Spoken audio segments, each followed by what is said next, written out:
começar meditando em 2 textos, que vai ser a base dessa palavra, e depois eu vou seguir. É uma palavra, assim, profunda, mas ao mesmo tempo bem prática, bem assim, entendível, bem fácil entendimento, mas de um princípio, de uma doutrina, de algo tão profundo nas nossas vidas, que eu e você precisamos entender, amém? Vamos lá, primeiro, Efésios 4, versículo 7, Efésios 4, versículo 7 em diante, diz assim: a cada um de nós foi concedida a graça, conforme a medida repartida por Cristo. Diga assim: eu recebi uma medida da graça de Deus, amém? Não é por nós, pelo que Jesus fez, cada um de nós recebeu uma porção, uma medida da graça de Deus. Bom, eu não posso dizer que essa medida ela é tão igual no aspecto do assunto que eu vou falar, mas a medida da graça para a salvação é igual, sabe? Mas cada um recebe uma medida, e você tem uma medida da graça de Deus. Por isso é que foi dito: quando ele subiu em triunfo às alturas, levou cativo muitos prisioneiros, e deu dons aos homens. Que significa ele subiu? Senão que também descer às profundezas da terra. Aquele que desceu é o mesmo que subiu acima dos céus, acima de todos os céus, a fim de encher todas as coisas. Ele designou alguns para apóstolos, outros para profetas, outros para evangelistas e outros para pastores e mestres. Aqui a Escritura está falando de quem tem um chamado para o ministério. Todos têm um chamado, mas alguns desses todos têm um chamado para o ministério, tá? Então aqui ele está falando da obra do ministério. Ele continua, com o fim. Qual é o propósito intermediário? Não é o propósito final ainda, mas qual é o propósito de Deus colocar pastores sobre a sua vida? Qual é o propósito de Deus colocar, não é, pessoas do ministério, para que possam ser canais de Deus na sua vida? Olha só, com o fim de preparar os santos para a obra do ministério, para que o corpo de Cristo, que é a igreja, seja edificado, amém? Então os pastores, eles existem, os evangelistas, todos que têm um chamado para o ministério, existem para preparar todos nós como santos, para preparar a igreja, para que nós todos, não só os pastores, nunca só eles, mas todos nós exerçamos a obra do ministério, para que a igreja seja edificada, seja construída. É lógico que não está dizendo de um lugar. Se fosse um lugar, podia ser pedreiros, podia ser servos de pedreiros, líderes de obra, engenheiros, eletricistas, mas está falando da igreja, de um corpo de Cristo, amém? Está comigo aí? Até que todos, agora sim ele dá o verdadeiro propósito. Eu já vi pessoas falando que o propósito final dos ministérios é preparar os santos, mas esse não é o propósito final, esse é o propósito intermediário. O ministério foi estabelecido por Deus. Deus estabelece pastores, evangelistas, profetas, apóstolos e mestres, com o fim de preparar os santos. Mas para quê? Preparar os santos para quê? Só para a igreja ser bonitinha? Só para a gente crescer? Só para a gente amadurecer? Só para a gente nos tornar pessoas mais maduras na fé, e mais legais, e mais cheias do Espírito? Não, isso tem um outro propósito que vem junto. Esse é o propósito fim, não é? Até que todos alcancemos a unidade da fé e do conhecimento de Jesus Cristo, e cheguemos a, diga comigo, maturidade, atingindo a medida da plenitude de Cristo. Olha que incrível! Eu e você podemos nos tornar maduros até atingir uma plenitude que Cristo tem para nós, até atingir um nível assim de maturidade, onde nós vamos poder falar: olha, eu sou parecido com Jesus, não sou como Ele, mas eu me pareço com Ele. Por isso que o apóstolo Paulo, cheio de Deus, cheio do Espírito Santo, ele dizia sobre filhos, na palavra huios, que significa filhos maduros. E filhos maduros podem dizer, filhos maduros de Deus podem dizer a outros filhos: sejam meus imitadores como eu sou de Cristo. Por isso que Paulo dizia isso, porque ele era um filho de Deus maduro.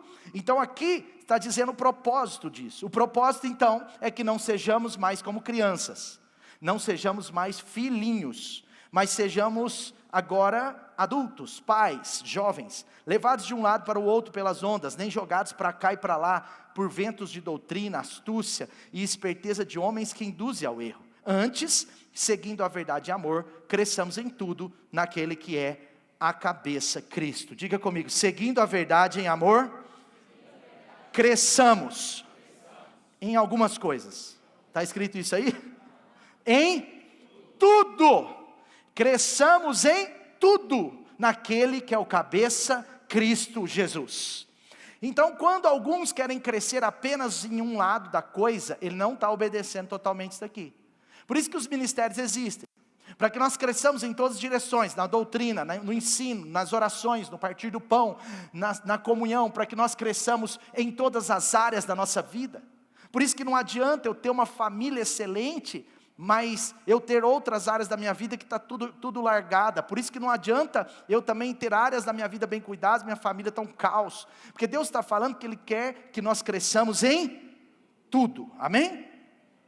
E agora bem breve, 1 João capítulo 2, versículo 12, 1 João capítulo 2, versículo 12, que eu vou embasar essa palavra. Filhinhos, diga comigo, filhinhos. Eu escrevo a vocês porque os seus pecados foram perdoados, graças ao nome de Jesus. Próximo, pode passar. Pais, eu escrevo vocês porque conhecem aquele que é desde o princípio. E, jovens, eu escrevo a vocês porque vocês venceram o maligno. Tem mais um? 14. Filhinhos, eu escrevi a vocês porque conhecem o Pai. Pais, eu escrevi a vocês porque conhecem aquele que é desde o princípio. Jovens, eu escrevi a vocês porque são fortes, e em vocês a palavra de Deus permanece, ela criou raízes, e vocês venceram o maligno. Essa é a base que eu queria dar para você. Mas veja bem, eu quero falar hoje um pouco sobre esse processo de Deus para a nossa maturidade, sobre a doutrina bíblica do crescimento. Sabe, Deus tem prazer no crescimento dos seus filhos. Se você de verdade faz parte do reino de Deus, você precisa focar, olhar, ter a visão no crescimento em todas as áreas da sua vida. Todas as áreas da sua vida. Até porque o espiritual não é tão místico ao ponto de não ter as outras áreas embutidas. Tudo é espiritual para quem está num reino e tem a visão espiritual. Se você pertence a um reino espiritual, tudo é espiritual para você. Tudo vem do espiritual. A palavra de Deus diz que tudo que existe veio daquele que veio a existir a partir do que não era existido. Por quê? Porque as palavras criativas, porque o poder do Senhor, tudo isso tem um poder criativo daquilo que foi materializado. O homem veio a existir, o homem é material, veio a existir por causa do espiritual, por causa de uma palavra de Deus. Quantos estão entendendo? Então, o gnosticismo, que foi uma doutrina muito combatida pelo apóstolo Paulo e o apóstolo João, né, o gnosticismo, né, ele justamente tentava tirar a matéria.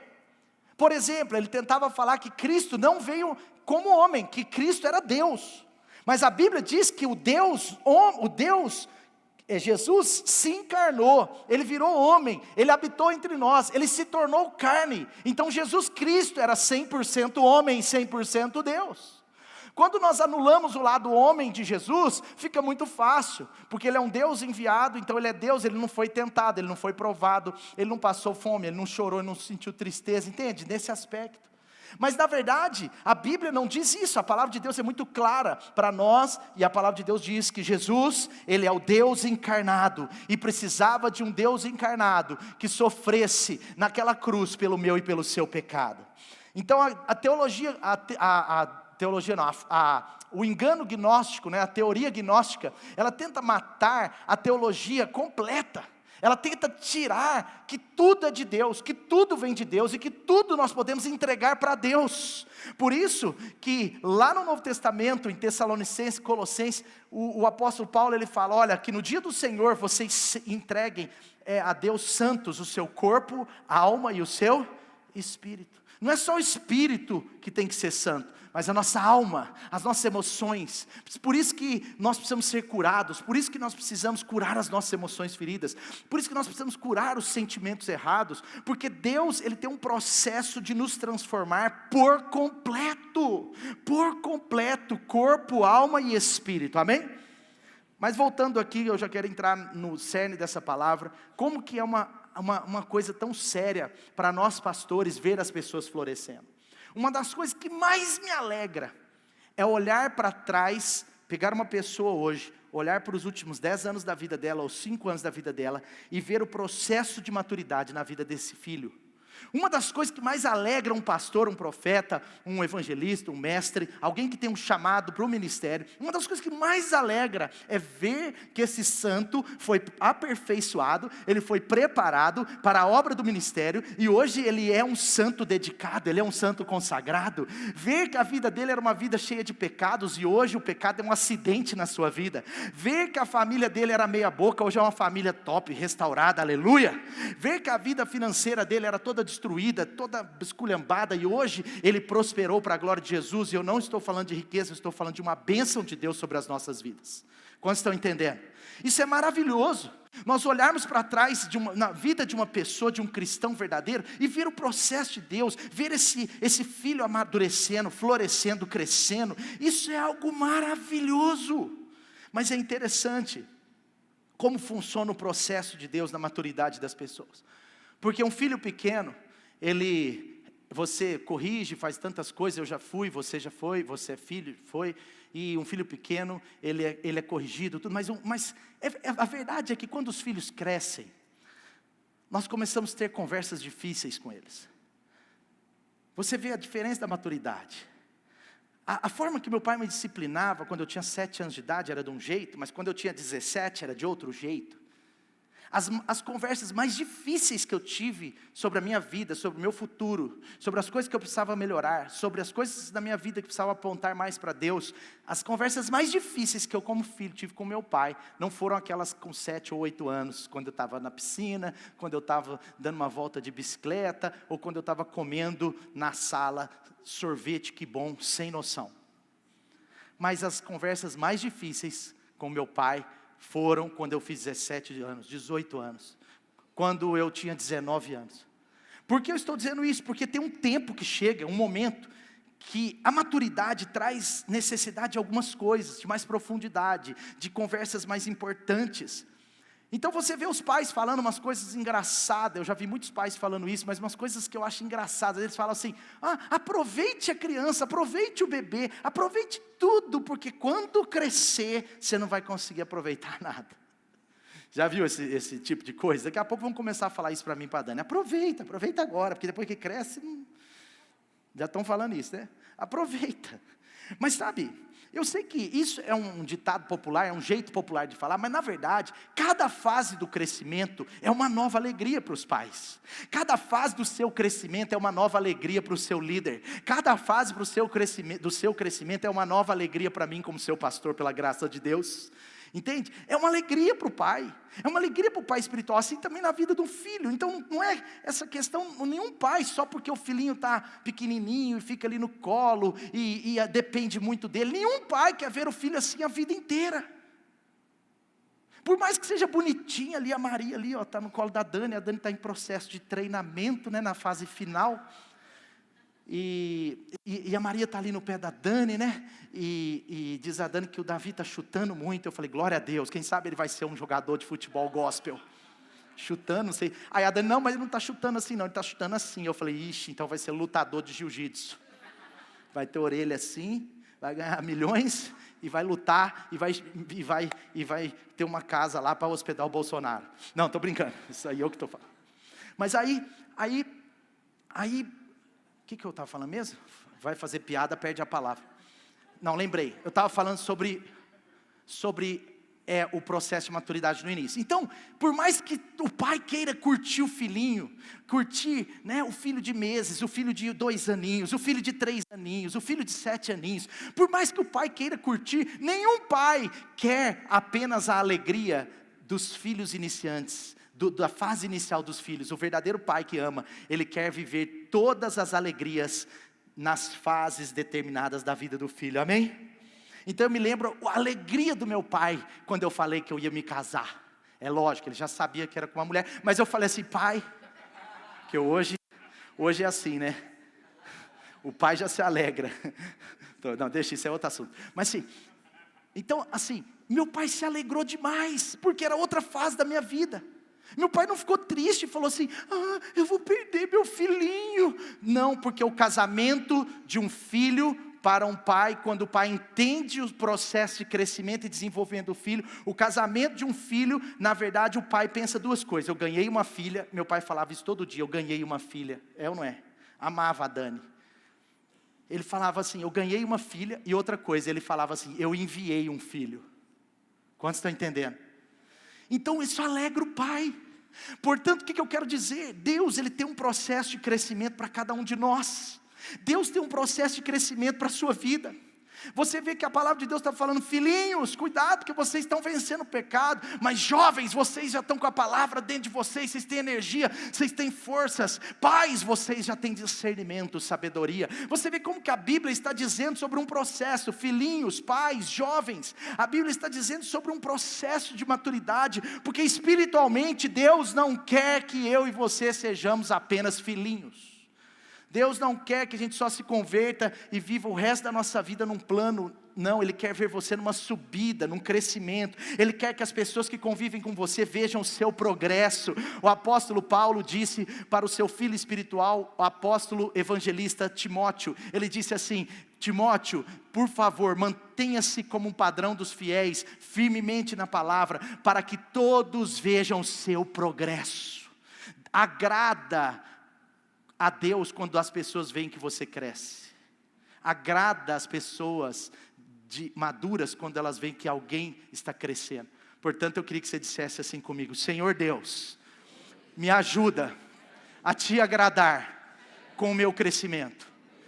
Que as pessoas vejam o meu progresso em tudo, que eu possa crescer, em nome de Jesus. Então, um cristão que não cresce é algo terrível. E tem alguns inimigos do nosso crescimento. Alguns inimigos bem rápido. Primeiro, pecados enraizados. Pecados não resolvidos. Pecados não resolvidos precisam ser resolvidos. Segunda coisa, falando bem rápido, eu não vou aprofundar nesses pontos, mas só para você entender alguns inimigos do seu crescimento. Segunda coisa, ativismo. No reino de Deus, o ativismo é um inimigo do crescimento. Pode ser que aí no mundo, pode ser que em alguns sistemas desse mundo, o ativismo seja interessante. Mas o hiperativismo, eles estão pesquisando se eu tenho um pouco de hiperativismo. As pessoas que trabalham comigo andam falando isso nas minhas costas. E eu descobri, para minha maior tristeza, ou não, que a minha esposa está mais do lado deles do que do meu. Eles estão querendo um teste psiquiátrico, porque talvez tenha um pouco de hiperativismo na vida desse cara. Mas isso é só um parêntese. Mas o hiperativismo, nesse aspecto que eu estou falando, o ativismo, um crente que quer fazer demais, fazer, mas sem um propósito, só por fazer, talvez com alguma compensação. Eu conheço pessoas e eu não estou falando, pelo amor de Deus, contra servir, não é isso, mas eu estou falando de viver um ativismo religioso, de fazer por religiosidade, de fazer com a intenção só de fazer. Isso é perigoso, e porque o ativismo nesse contexto mata o crescimento, porque ele maqueia muitas coisas. Terceira coisa, legalismo. Legalismo é a vida de regras, porque a vida cristã não é uma vida de regras. A maturidade não tem a ver com regras, mas tem a ver com a obediência a Deus por relacionamento. Outra coisa, se perder no meio das bênçãos. Às vezes nós podemos parar um processo de amadurecimento, porque as bênçãos nos tomaram, e a gente se perdeu no meio delas. Eu conheço pessoas que estavam se amadurecendo tanto, de repente conseguem o emprego dos sonhos, e agora elas param de amadurecer. Elas conseguem chegar num outro nível social, agora param de amadurecer. Elas conseguem estar num outro nível intelectual, e agora a vida delas é só fazer mestrado, doutorado, estou no 3º doutorado, 5º mestrado. Elas não conseguem entender que a bênção de Deus é para nos potencializar, para exercê-la na vida de outras pessoas. E então, elas acabam parando de crescer na fé. Eu não estou falando de desviar, eu estou falando de não desenvolver mais. Outra coisa, prisão em paradigmas. O que é um paradigma? Paradigma é um sistema que nós utilizamos para definir as coisas. O óculos, é a cor das lentes do óculos que nós usamos. Então a gente está com óculos verde e a gente vê aquela coisa e fala que é verde, mas está todo mundo vendo que não é verde. Mas quem está com óculos verde tem convicção que é verde. E isso é um paradigma. Paradigma é a forma de enxergar uma coisa que geralmente é formada com a bagagem da nossa personalidade ou da nossa experiência familiar. Os paradigmas são muito perigosos, porque pessoas com paradigmas, com muitos paradigmas, com muita forma padronizada de enxergar, ela geralmente, é uma pessoa um pouco rígida. Paradigma é o que nós selamos como certo, achando que o restante está errado. E tem coisas na vida que não é questão de certo ou errado, mas são coisas que são diferentes. Paradigma é quando nós olhamos para a forma mais do que para a essência. É quando nós conseguimos criticar a forma e esquecemos da essência. Enfim, a forma de enxergar uma coisa que geralmente é formada pelas experiências da nossa vida, pode trazer para a gente paradigmas que vão atrapalhar o nosso crescimento. É a supervalorização de uma verdade pessoal e que na realidade é algo relativo. Por exemplo, antigamente eu dava uns fora nisso, hoje eu estou melhorando. Chegava numa sorveteria com 5 amigos, eu sempre achei sorvete de morango ruim. Eu não gosto de sorvete de morango, eu gosto de sorvete de quê? É lógico, chocolate. Chocolate, leite condensado, laca, só sorvete magro. Agora não me oferece sorvete de limão. Eu falo, não, limão, eu chupo um limão em casa, eu tenho essa cabeça ruim. Mas tem gente que gosta de sorvete de morango.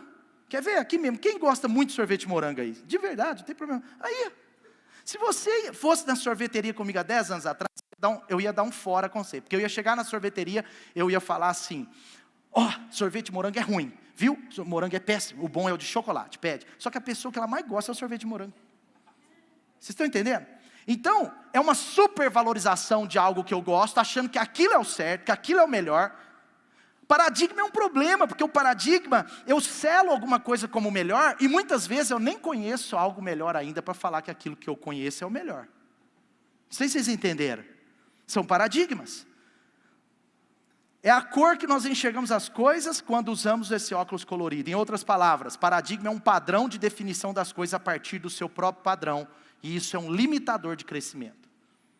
Outra coisa, prisão em culturas familiares limitadoras. Toda família, diga comigo, toda família. Até mesmo a minha. Toda família, até mesmo a minha, tem culturas limitadoras em alguma área. Culturas familiares limitadoras. Outra coisa que atrapalha, inimigo do crescimento, queimar etapas do processo. Queimar etapas do processo atrapalha o crescimento que Deus quer te dar. Outra coisa, por que eu estou falando de queimar etapas? Porque pessoas que queimam etapa, você já viu adultos que têm características de criança? É estranho, é ou não é? Uma criança com característica de criança é normal, mas um adulto com característica de criança é muito estranho. É realmente estranho. Mas no reino de Deus às vezes tem gente que envelhece sem amadurecer, né? E na vida com Deus é assim também, tem velhos, e eu não estou falando de idade, mas velhos de igreja, pessoas que estão há 5, 10 anos na igreja, mas que ainda não amadureceram em áreas importantes da sua vida. E tem muita gente nova, de 2 anos, 1 ano de igreja, que já amadureceu em quase todas as áreas e está bombando para a glória de Jesus, amém? Então maturidade, voltando um pouquinho, tem esses inimigos todos. Maturidade tem a ver com aquilo que nós nos tornamos.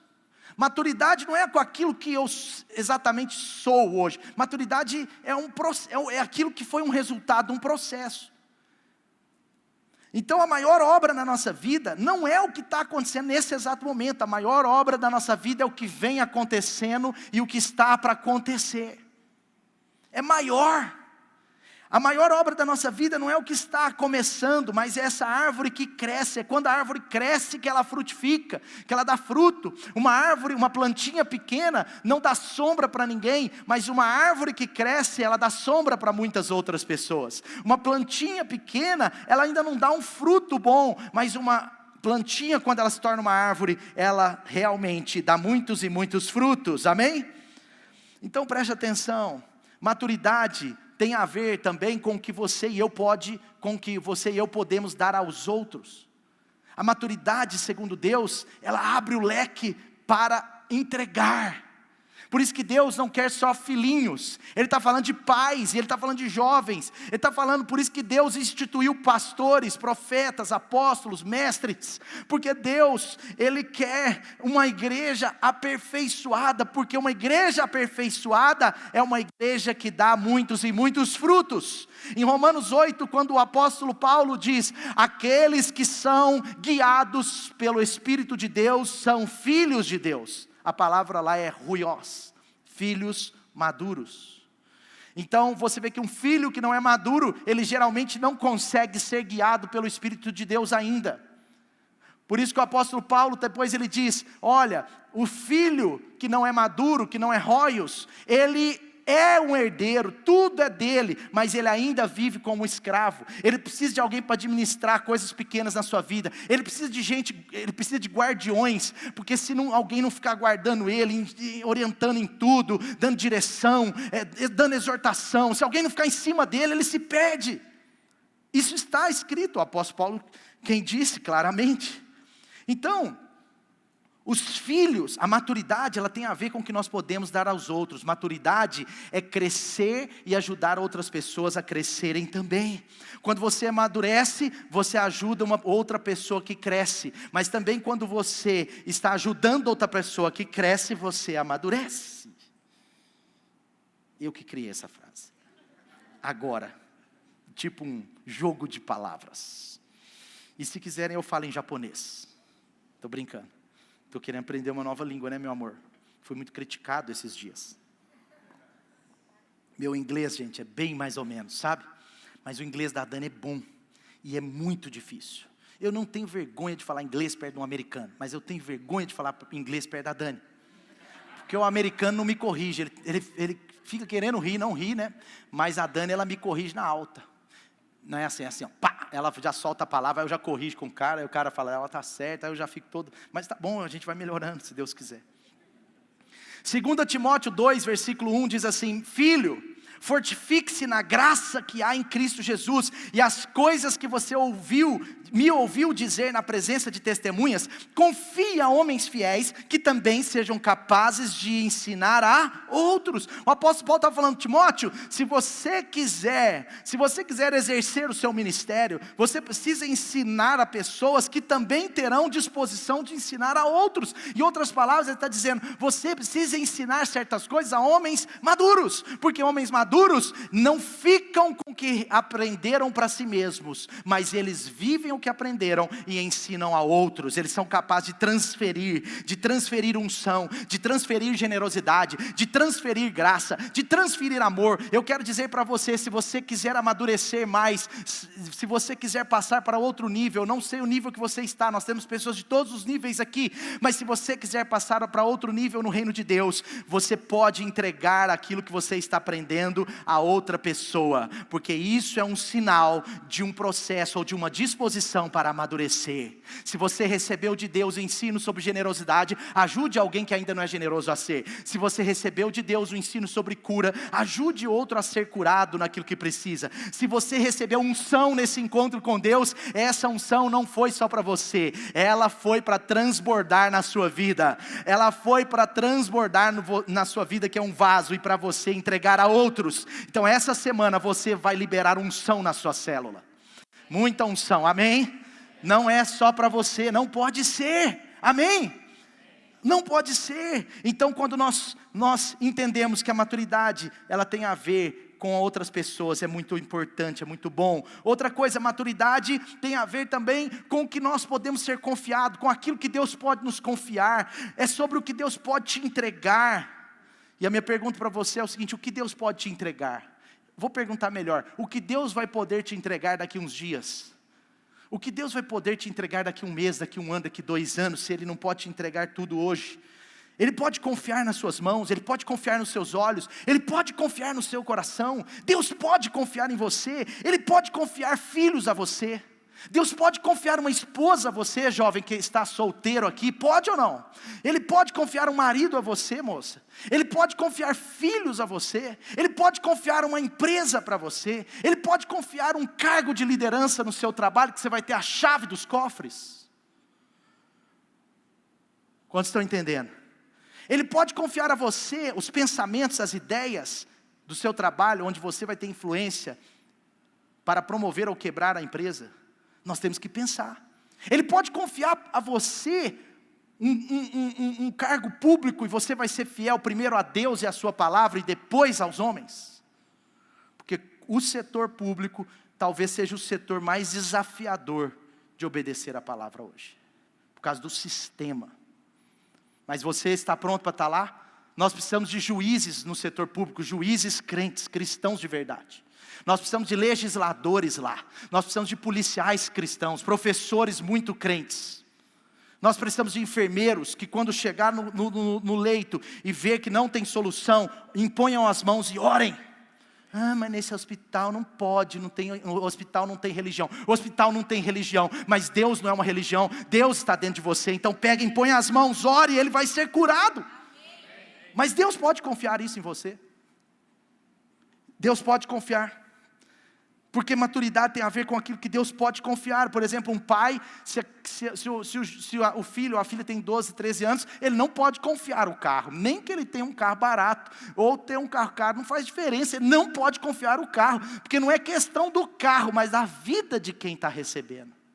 A confiança em Deus não é sobre o que Ele está pronto para te dar, mas é sobre você estar pronto para receber o que Ele dá. Então, a maturidade é sobre confiança. Filhinhos, jovens, pais. Só abrir um parênteses, eu estava pensando sobre esses dias de novo, algumas coisas voltam e é bom a gente recapitular. Sabe, existem 3 níveis de discipulado bíblico. Pelo menos 3, não só 3, mas pelo menos 3. Primeiro nível, o nível das multidões. Jesus discipulou no nível das multidões. Jesus, ele discipulava no nível das multidões também, do evangelho, do pastoreio mais raso. Jesus também discipulou no segundo nível. Existe um nível maior, porque eu quero depois perguntar até qual nível que você deseja. Mas Jesus, ele discipulou num outro nível, o nível dos pequenos grupos.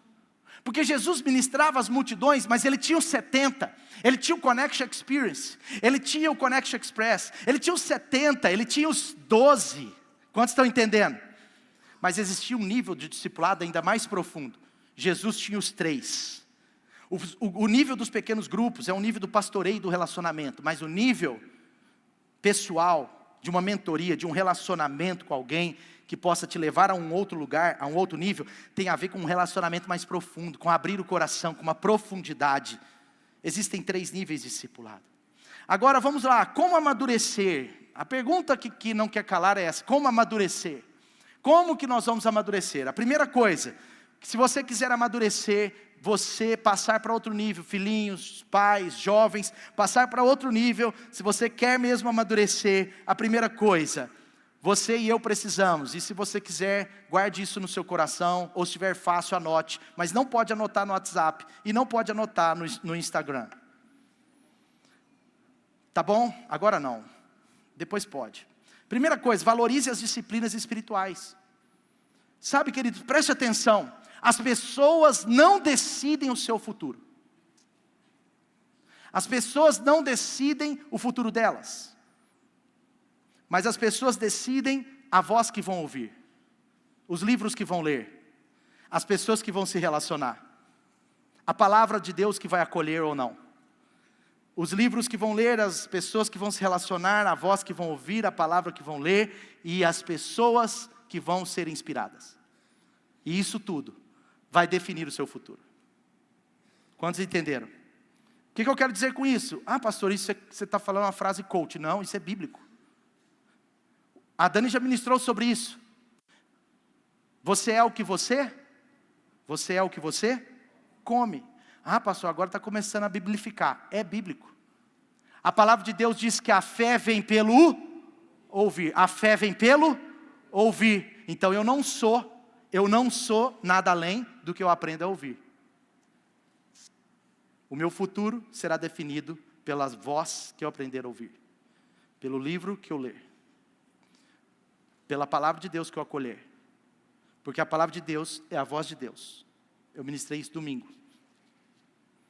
Então as disciplinas espirituais, elas nos mudam o nível. Jesus, ele disse, eu só faço o que vejo meu Pai fazer. Está no Evangelho de João. Eu só falo o que eu ouço meu Pai dizer.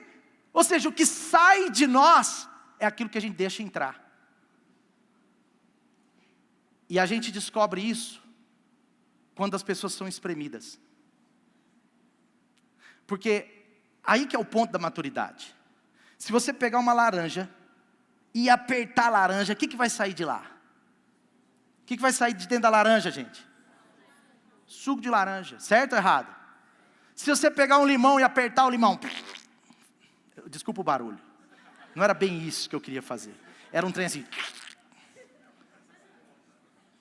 Corta isso. Deve ter saído horrível lá e eles fazem piada muito rápido. Mas se você apertar um limão, vai sair o que do limão? Limão nada, suco, sim ou não? Se apertar você, o que sai aí de dentro? Se te apertar, o que sai? Se passar um momento de aperto, o que vai sair daí? Por isso que nós temos que nos encher da palavra de Deus. Por isso que de Jesus só saía Deus, porque Ele ouvia e passava. Ou seja, o seu futuro não é definido por você mesmo em si, mas aquilo que você decide ouvir, define o seu futuro. Aquilo que você decide receber, vai definir aonde você vai chegar. As palavras que você decide reter, a palavra de Deus que você decide atacar nessa noite, nos próximos cultos e na célula e na sua vida, essa palavra define o seu futuro hoje. Por isso que o Senhor é o meu pastor e nada me faltará. Define hoje. Por isso que tem pessoas com presente indefinido, porque lá atrás não definiram as vozes que tinham que ouvir.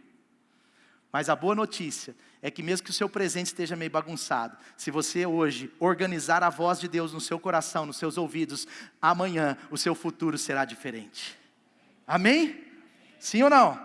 A fé vem por ouvir a mensagem, e a mensagem é ouvida mediante a palavra de Cristo. Colossenses 3,16, eu amo esse texto, diz assim, habite ricamente em vocês, habite abundantemente em vocês a palavra de Cristo. A palavra de Cristo. Por isso, quanto mais palavras você tiver, na hora que te apertar, sai palavra. Amém? Entendeu ou não? Você libera, quando te apertam, você libera aquilo que está dentro de você. E a palavra de Deus precisa ser liberada através das nossas vidas. Segunda coisa, como nós podemos amadurecer? Segunda coisa, valorizando consistentemente as 4 bases da igreja primitiva, e não apenas uma em detrimento da outra. Existe um cristianismo falho nos nossos dias, que está melhorando muito, mas que ainda é falho, que supervaloriza ou super espiritualiza uma base e desespiritualiza outra. Eu estava conversando isso com o pastor Lucas ontem. Uma espiritualidade manca. Não estou dizendo que é um big problema, mas eu estou dizendo que é um problema. Porque em Atos 2,42 fala assim, que a igreja se dedicavam, Atos 2,41, olha que interessante, Atos 2,41, põe para mim, olha que interessante, se converteram 3.000 vidas. Olha, os que aceitaram a mensagem do Evangelho, foram batizados naquele dia,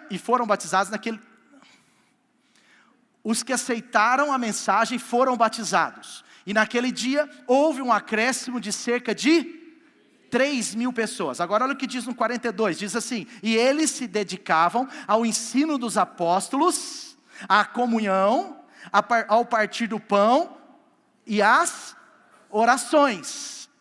Aí você vê, qual é o resultado disso? Maturidade. Eles se enchiam de temor, de amor, de generosidade, e eles iam crescendo, e crescendo, e crescendo, e gente ia se convertendo, e gente cheia do Espírito Santo, e gente batizada do Espírito Santo, e curas, e milagres, e poder. Mas por quê? Porque eles andavam sobre 4 bases. E o evangelho verdadeiro não pode ter uma base maior em detrimento da outra. Você já viu uma mesa onde um pé tem 1 centímetro a menos do que os outros 3? Eu fui comer um churrasquinho, a mesa ficava assim, tac, toc, tac, toc, tac. Aí eu chamei o garçom e falei, cara, essa mesa está com problema. Aí ele veio falando no meu ouvido assim, não é a mesa não, cara, é o chão. é que o chão era torto.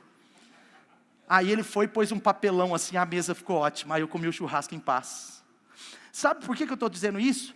Porque, preste atenção, ele está falando de 4 bases, eu não vou aprofundar nisso, eu tenho uma mensagem sobre isso, não sei se está no YouTube, mas nós já ministramos sobre isso com mais profundidade. Mas ele está falando de um ensino, ele está falando da comunhão, do partir do pão e das orações. O ensino está dizendo a palavra de Deus, aquilo que você estuda, aquilo que você é ministrado no seu TSD. Ele está dizendo sobre aquilo que você ouve nas nossas ministrações aqui nos domingos, nas células. Ele está dizendo sobre o que você está ouvindo essa noite nos terças lights, né, em todas as programações da igreja. Sabe, ele está falando sobre o ensino ministerial, o ensino dos ministros. Aqui não é um ensino também por si só. Aqui não, eu entendo que aqui não pode ser um ensino de qualquer um, porque ele está falando do ensino dos apóstolos. Isso aqui é ensino de quem é cobertura de Deus sobre a sua vida.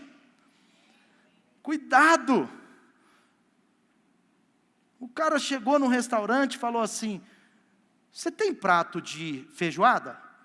Aí o garçom falou: temos sim.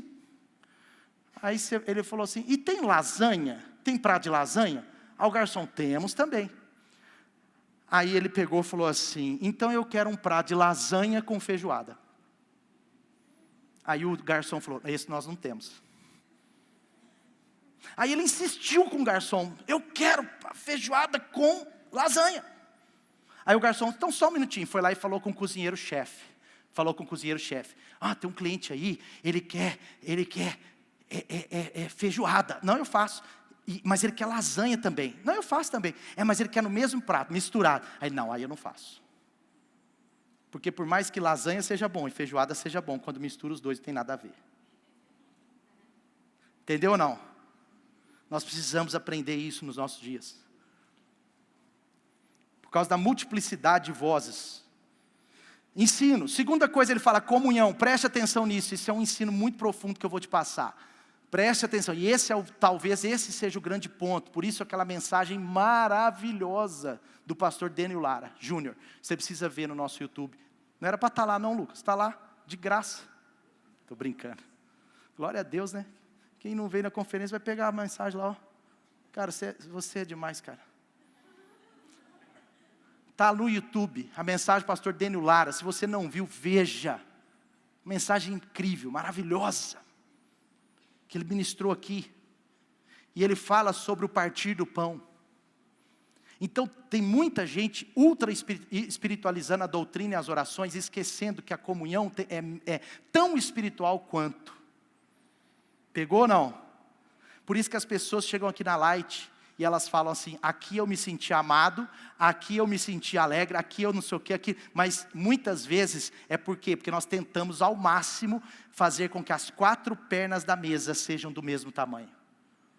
Eu não posso ter uma igreja que ora muito e não tem ensino, não tem doutrina, não tem palavra boa, mas eu também não posso ser uma igreja que só tem palavra, não tem oração. Eu não posso ser uma igreja que tem muita oração, muita palavra, mas não tem comunhão, porque a comunhão entre os santos, a sua comunhão da célula, o lanche da célula, o recebimento da célula, o quebra-gelo da célula, o momento que você sai para comer um lanche com alguém, o momento que você está tendo um tempo de mesa com alguém, é tão espiritual quanto a palavra e quanto as orações, biblicamente.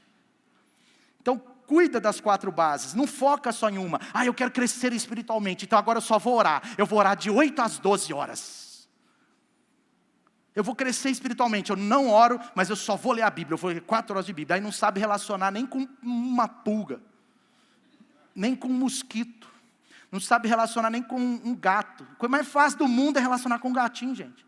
Você chega do lado dele, não vai tirar você, não vai olhar para você, não vai latir para você, não vai pedir comida, vai te ignorar. Ele fica lá assim, ó.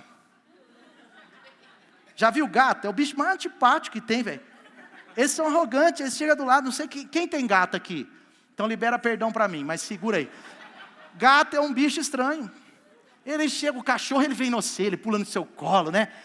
O cachorro nem te conhece, tá? Estava passando lá na Pampulha, aquele cachorro maravilhoso, não sei se o Samuel está aí, aquele cachorro maravilhoso, né? O Samuel tem um cachorro bonito, ele e a Thaís é um cachorro de verdade. Aí ele chega, nunca tinha me visto o Jack, aí já pulou em mim, já foi, falou: meu pastor, te amo, tal. Eu senti assim, me lambeu, eu senti assim. Aí, mas vem cá, aí chega, você encontra o irmão com um gatinho, eu não vou falar o nome agora, é lógico que é, aí é o outro lá, você encontra o irmão com um gatinho assim, Aí o gatinho vira para você e faz assim, ó. Aí você vai dar a volta, vai do outro lado do gato, ele faz assim. Gato é terrível, eles são antipáticos, em geral. Aí tem irmão que o cara quer só orar. Ele ora o tempo inteiro, mas ele não consegue relacionar com o gatinho. Entendeu ou não o que eu estou querendo dizer assim? Ele não consegue estar do lado de uma pessoa. Queridos, Deus nos fez para ser capacitados em relacionar com as pessoas. A comunhão é um princípio tão importante quanto a oração e a palavra nesse aspecto da base da igreja. Nesse aspecto como igreja. Pessoas desligadas da comunhão, mesmo que dizem ser ligadas a Deus, estão na verdade como cristãos sem uma perna. Precisamos ter as 4 pernas. E o partir do pão, eu não vou pregar para você, porque você tem que ver a mensagem maravilhosa do Daniel Lara. Amém? Terceira coisa, rapidinho. Meu tempo já encerrou, mas eu vou terminar. Terceira coisa, é lógico que eu vou terminar, alguma hora. Terceira coisa, nós precisamos, para crescer, com muito carinho e com muita sabedoria, e é lógico, sem endeusar, sem domínio, sem nada disso, mas no contexto do reino de Deus, no contexto leve das Escrituras, nós precisamos olhar para os mais experientes na fé, os pais espirituais próximos de nós. Porque eles nos ensinam, eles nos inspiram, eles nos aconselham, eles têm relacionamento conosco. Por isso que Paulo diz, sejam meus imitadores como eu sou de Cristo. Olha o que diz em 1 Coríntios 4,15, ele fala, olha, embora vocês tenham 10.000 tutores, embora vocês tenham 10.000 pessoas aí para falar na cabeça de vocês, eu fui pai de vocês, e eu quero pedir que vocês me imitem, suplico-lhes, sejam meus imitadores. Ele fala de novo, por esta razão, porque vocês estão parando de imitar quem vocês deveriam se inspirar, quem foi chamado por Deus para investir na sua vida. Então, por essa razão, eu vou mandar uma cópia de mim. Mas é uma cópia nesse sentido, da essência. Ele fala, eu vou mandar Timóteo, que é meu filho amado, aí ele está falando de um filho espiritual, fiel no Senhor, o qual, quando ele chegar aí, ele vai trazer lembrança da minha pessoa. Vocês vão vê-lo e vão lembrar de mim. Vocês vão vê-lo ministrar, vocês vão lembrar de mim. Vocês vão vê-lo lidar com vocês na hora do almoço, vocês vão lembrar de mim. Vocês vão perceber que ele parece comigo. A essência dele é muito, ele tem alinhamento, ele tem unidade. Ele é filho na fé, ele está aqui conectado. Ele é um filho do ministério, é um filho ministerial, ele é um padrão dos fiéis. Então, vocês vão poder me imitar, o Paulo está falando, olhando para o meu filho. De acordo com o que eu ensino por toda parte, em todas as igrejas. 1 Tessalonicenses 1,6 diz assim, vocês se tornaram nossos imitadores e do Senhor. Olha que interessante. Por isso que nós não podemos viver um evangelho totalmente místico nesse aspecto. Vocês se tornaram imitadores só do Senhor. Não, vocês se tornaram nossos imitadores e do Senhor. Apesar de muito sofrimento, receberam a palavra com alegria que vem do Espírito Santo e assim tornaram-se modelo, tornaram-se maduros para todos os cristãos que estão na Macedônia e na Acaia. Aleluia! E por último, para concluir, se você quiser um processo de maturidade na sua vida, última coisa que eu quero dizer para você, você precisa buscar crescer bastante num princípio, porque eu poderia falar 10 coisas aqui, mas estou falando só essas 4, mas num princípio, resiliência. Talvez essa palavra tem que ser uma das palavras mais importantes, tem que ser uma das mais importantes palavras para você desenvolver, crescer e avançar. Resiliência. O que é a resiliência? A resiliência é a capacidade de sermos flexíveis naquilo que podemos ser, sendo inflexíveis naquilo que não podemos ser flexíveis. Ficou facinho agora, hein? Resiliência é flexibilidade. Preste atenção, vou falar com muito carinho. Pessoas inflexíveis têm posturas defensivas, são muito rígidas. São pessoas assim, durinhas numas coisas. E é difícil, de verdade, eu estou te falando, essa pessoa amadurecer depois de um nível médio. É muito difícil uma pessoa inflexível passar de um nível médio na fé. Ela até sai do nível de filhinho, mas ela chega no momento que os paradigmas da vida dela, que são construídos a partir da sua história de vida, da sua experiência, dos problemas familiares não resolvidos, da mentalidade não resolvida, ela paralisa no nível médio. E ela entra numa fase de crise e provações, que se ela não tiver discernimento, ela não consegue sair de lá. Porque se você está numa fase de crise e provações, há muito tempo, numa mesma provação, numa mesma crise, provavelmente é porque você ainda não foi aprovado. Porque as provações não são para nos destruir, elas são para nos aprovar, são para nos levar de nível. Eu estou falando de maturidade. Quantos estão comigo? Então, nós precisamos aprender a lutar contra algumas coisas nesse sentido. Por exemplo, lutar contra a hipersensibilidade, que é uma doença dos nossos dias. Peça ajuda ao Espírito Santo. Peça ajuda para você ser maduro nessa área. Não ser uma pessoa hipersensível, uma pessoa milindre. Uma pessoa assim que se chateia com coisas que, por mais que pareçam grandes, são pequenas. Então assim, a resiliência, ela é muito importante, porque ela é essa flexibilidade. Por exemplo, o vidro não é resiliente como um acrílico. Porque o vidro, ele é duro. Conforme a pedrada que der nesse acrílico aqui, isso aqui não é vidro, é acrílico. Ó. Conforme a pedrada que der aqui, não acontece nada. Pode dar uma pedrada aqui, né, Juninho? Pode dar uma pedrada, Jô. Uma pedrada, joga aqui, ó. Não acontece nada. Agora, se fosse vidro, podia ser uma pedrinha. Está na estrada lá, uma pedrinha do tamanho de um feijão, estoura o vidro todo. Ser flexível não é você ser flexível com o pecado. Com o pecado nós somos inflexíveis. Com enganos, não é isso, mas é entender as estratégias de Deus, as formas de Deus fazer. É não ir contra a forma de Deus fazer. Resiliência é complicado porque as pessoas às vezes têm aparência de resiliente e na verdade não são, como os fariseus. Eles tinham uma aparência de resilientes, de firmes, mas eles eram muito fracos. Eles eram sensíveis, eles eram pessoas difíceis, eles não entendiam o que Jesus estava falando. Jesus falava de essência, eles achavam que é forma. Jesus falava de forma, eles achavam que é essência. Os fariseus eram os caras mais desprovidos de resiliência que a gente pode achar. Resiliência é essa flexibilidade, é entender a visão, é entender os movimentos da igreja, é entender os movimentos que Deus está fazendo, é entender as formas. No reino de Deus, resiliência é uma coisa fundamental para se chegar ao nível de maturidade. Resiliência é conseguir passar pelas contrariedades, pelas crises, por tudo isso, em nome de Jesus. Deus tem para mim e para você um processo maravilhoso que vai nos levar à maturidade e vai nos levar a ser pessoas resilientes para a glória de Jesus. Amém? Fica de pé no seu lugar, diga assim comigo. Não saia, por favor, diga assim comigo. Eu sou chamado para crescer. Diga comigo bem alto. Crescer. Crescer. Dói. Ruim, né, falar isso. Crescer dói, gente. Mas é maravilhoso. Toda criança